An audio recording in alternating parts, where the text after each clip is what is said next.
Hey St. Thomas, this is your priest in charge, Alex Dyer, coming off a wonderful Easter celebration. Thank you to everyone who made it such a wonderful celebration, including all the festivities of Holy Week. It was truly a wonderful celebration of the resurrection of our Lord. In my sermon, I talked a little bit about what was going on in the women's heads when they went to the tomb to prepare what they thought was a dead body of Jesus, but was actually the resurrected body of our Lord.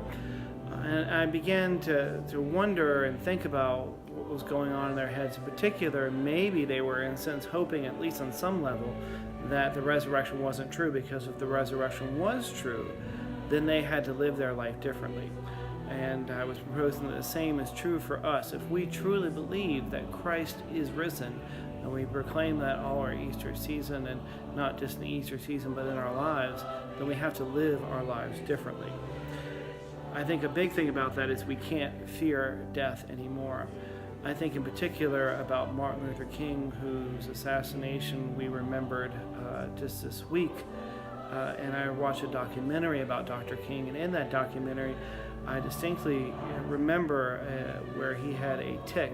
Some of his friends were saying that the tic was because of all the stress that he was going under, and particularly in the last year kind of leading up to his assassination.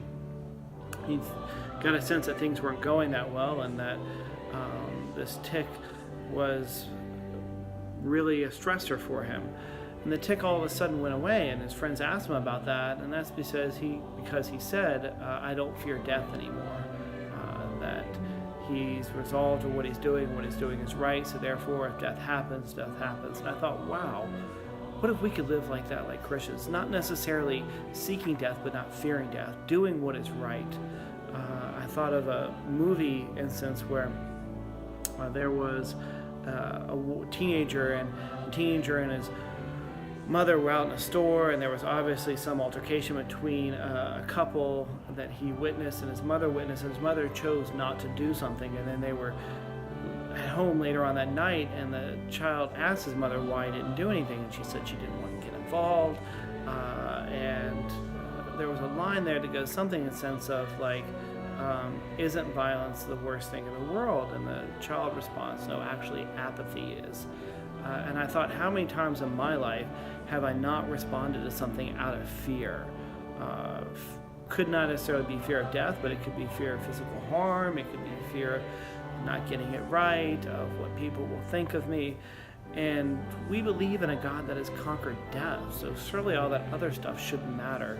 So perhaps we need to help each other as Christians and followers of Jesus figure out what that means to live a resurrected life, to live a life without fear.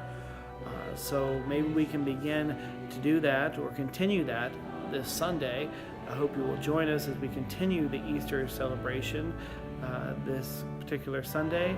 It's referred to as Low Sunday, but I know that won't be the case with St. Thomas people. So I look forward to seeing you this Sunday, 9:30 at our Universalist Church location. Take care.